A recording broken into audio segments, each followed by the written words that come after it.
La Bible en un an, le 22 décembre, le second livre des Chroniques, chapitre 17, verset 1 au chapitre 18, verset 34. Le livre des Psaumes, chapitre 141, verset 1 à 10. Le livre des Proverbes, chapitre 30, verset 21 à 23. L'Apocalypse, chapitre 13, verset 1 à 18.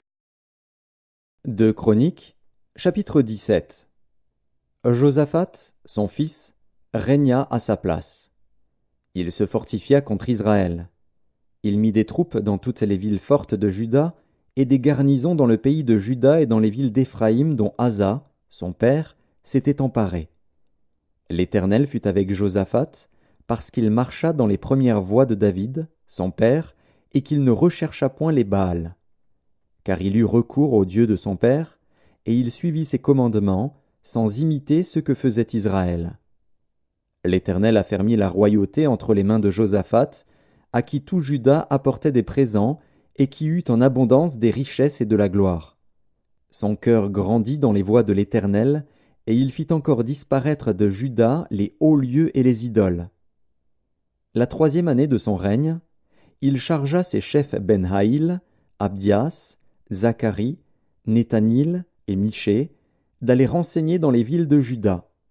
Il envoya avec eux les Lévites Shemaéja, Netania, Zébadia, Azaël, Shemiramoth, Jonathan, Adonija, Tobija et Tob-Adonija, Lévites, et les sacrificateurs Élishama et Joram. Ils enseignèrent dans Juda, ayant avec eux le livre de la loi de l'Éternel. Ils parcoururent toutes les villes de Juda, et ils enseignèrent parmi le peuple. La terreur de l'Éternel s'empara de tous les royaumes des pays qui environnaient Juda, et ils ne firent point la guerre à Josaphat. Des Philistins apportèrent à Josaphat des présents et un tribut en argent, et les Arabes lui amenèrent aussi du bétail, 7700 béliers et 7700 boucs. Josaphat s'élevait au plus haut degré de grandeur. Il bâtit en Juda des châteaux et des villes pour servir de magasins. Il fit exécuter beaucoup de travaux dans les villes de Juda, et il avait à Jérusalem de vaillants hommes pour soldats. Voici leur dénombrement, selon les maisons de leurs pères. De Juda, chef de milliers, Adna, le chef, avec 300 000 vaillants hommes. Et à ses côtés, Jochanan, le chef, avec 280 000 hommes. Et à ses côtés, Amazia, fils de Zikri, qui s'était volontairement consacré à l'Éternel, avec 200 000 vaillants hommes. De Benjamin, Eliada, vaillant homme, avec 200 000 hommes armés de l'arc et du bouclier, et à ses côtés, Zozabad, avec 180 000 hommes armés pour la guerre. Tels sont ceux qui étaient au service du roi, outre ceux que le roi avait placés dans toutes les villes fortes de Juda. 2 Chroniques, chapitre 18. Josaphat eut en abondance des richesses et de la gloire, et il s'allia par mariage avec Akab. Au bout de quelques années, il descendit auprès d'Akab à Samarie.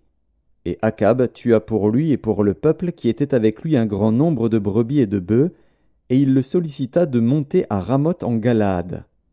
Akab, roi d'Israël, dit à Josaphat, roi de Juda, « Veux-tu venir avec moi à Ramoth en Galaad » Josaphat lui répondit, « Moi, comme toi, et mon peuple comme ton peuple, nous irons l'attaquer avec toi. » Puis Josaphat dit au roi d'Israël, « Consulte maintenant, je te prie, la parole de l'Éternel. » Le roi d'Israël assembla les prophètes, au nombre de 400, et leur dit, « Irons-nous attaquer Ramoth en Galaad, ou dois-je y renoncer ?»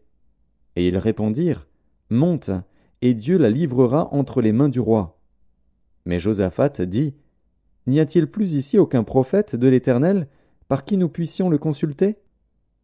Le roi d'Israël répondit à Josaphat, « Il y a encore un homme par qui l'on pourrait consulter l'Éternel, mais je le hais, car il ne me prophétise rien de bon, il ne prophétise jamais que du mal. C'est Michée, fils de Jimla. » Et Josaphat dit, « Que le roi ne parle pas ainsi. » Alors le roi d'Israël appela un eunuque et dit, « Fais venir tout de suite Michée, fils de Jimla. » Le roi d'Israël et Josaphat, roi de Juda, étaient assis chacun sur son trône, revêtus de leurs habits royaux. Ils étaient assis dans la place à l'entrée de la porte de Samarie, et tous les prophètes prophétisaient devant eux. Sédécias, fils de Kenaana, s'était fait des cornes de fer, et il dit « Ainsi parle l'Éternel. Avec ces cornes, tu frapperas les Syriens jusqu'à les détruire. » Et tous les prophètes prophétisèrent de même, en disant « Monte à Ramoth en Galaad. Tu auras du succès, et l'Éternel la livrera entre les mains du roi. » Le messager qui était allé appeler Michée lui parla ainsi. « Voici, les prophètes d'un commun accord prophétisent du bien au roi. Que ta parole soit donc comme la parole de chacun d'eux. Annonce du bien. » Michée répondit. « L'Éternel est vivant. J'annoncerai ce que dira mon Dieu. » Lorsqu'il fut arrivé auprès du roi, le roi lui dit. « Michée, irons-nous attaquer Ramoth en Galaad, ou dois-je y renoncer ?» Il répondit. « Montez, vous aurez du succès, et ils seront livrés entre vos mains. » Et le roi lui dit. « Combien de fois me faudra-t-il te faire jurer de ne me dire que la vérité au nom de l'Éternel » Michée répondit. « Je vois tout Israël dispersé sur les montagnes, comme des brebis qui n'ont point de berger. » Et l'Éternel dit. « Ces gens n'ont point de maître, que chacun retourne en paix dans sa maison. » Le roi d'Israël dit à Josaphat. « Ne te l'ai-je pas dit? Il ne prophétise sur moi rien de bon, il ne prophétise que du mal. » Et Michée dit. « Écoutez donc la parole de l'Éternel. J'ai vu l'Éternel assis sur son trône, et toute l'armée des cieux se tenant à sa droite et à sa gauche. » Et l'Éternel dit. « Qui séduira Akab, roi d'Israël, pour qu'il monte à Ramoth en Galaad et qu'il y périsse » Ils répondirent l'un d'une manière, l'autre d'une autre. Et un esprit vint se présenter devant l'Éternel et dit. « Moi, je le séduirai. » L'Éternel lui dit. « Comment » ? « Je sortirai, répondit-il, et je serai un esprit de mensonge dans la bouche de tous ses prophètes. » L'Éternel dit. « Tu le séduiras, et tu en viendras à bout. Sors, et fais ainsi. » Et maintenant, voici, l'Éternel a mis un esprit de mensonge dans la bouche de tes prophètes qui sont là, et l'Éternel a prononcé du mal contre toi. Alors Sédécias, fils de Kenaana, s'étant approché, frappa Michée sur la joue et dit. Par quel chemin l'Esprit de l'Éternel est-il sorti de moi pour te parler ? Michée répondit. Tu le verras au jour où tu iras de chambre en chambre pour te cacher. Le roi d'Israël dit. Prenez Michée et emmenez-le vers Amon, chef de la ville, et vers Joas, fils du roi. Vous direz. Ainsi parle le roi. Mettez cet homme en prison, et nourrissez-le du pain et de l'eau d'affliction, jusqu'à ce que je revienne en paix. Et Michée dit. Si tu reviens en paix, l'Éternel n'a point parlé par moi. Il dit encore. Vous tous, peuple, entendez. Le roi d'Israël et Josaphat, roi de Juda, montèrent à Ramoth en Galaad. Le roi d'Israël dit à Josaphat. Je veux me déguiser pour aller au combat, mais toi, revêts-toi de tes habits.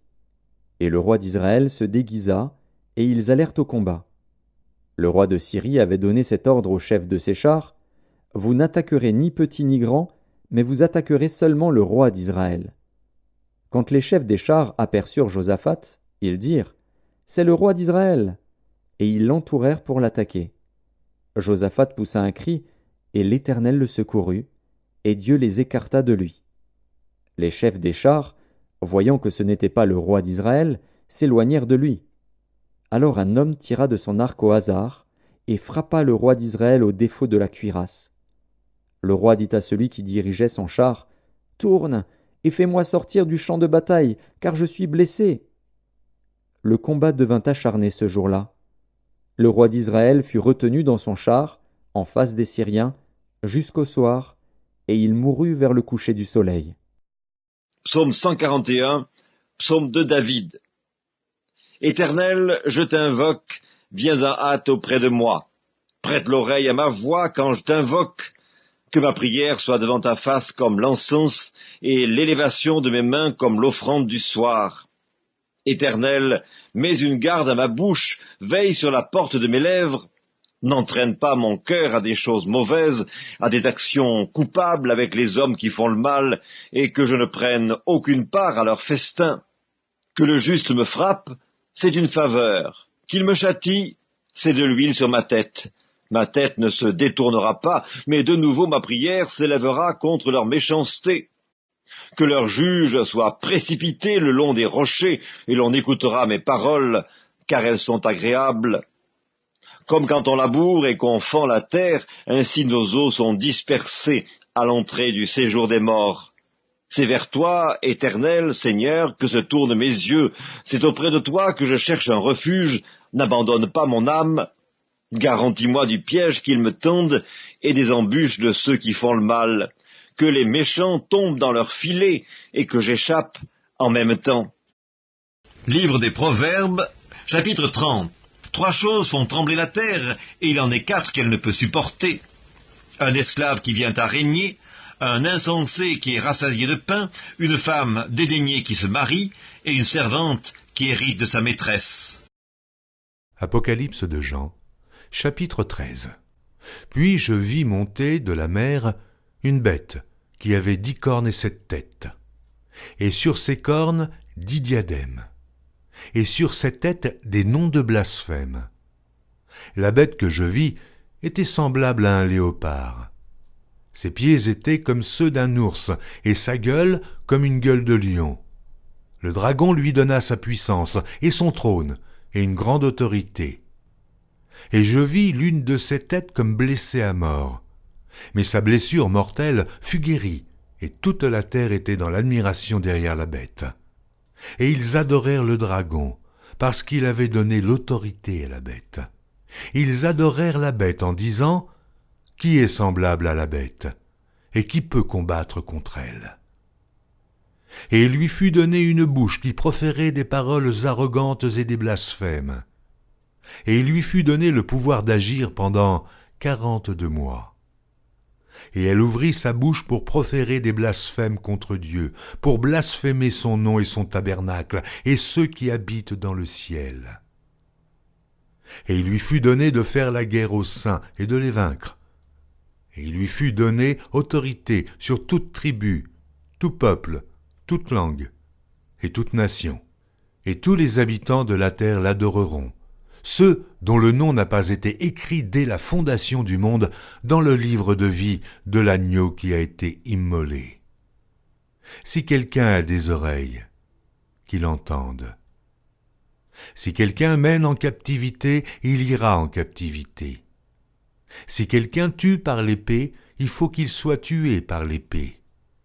C'est ici la persévérance et la foi des saints. Puis je vis monter de la terre une autre bête, qui avait 2 cornes, semblables à celles d'un agneau, et qui parlait comme un dragon.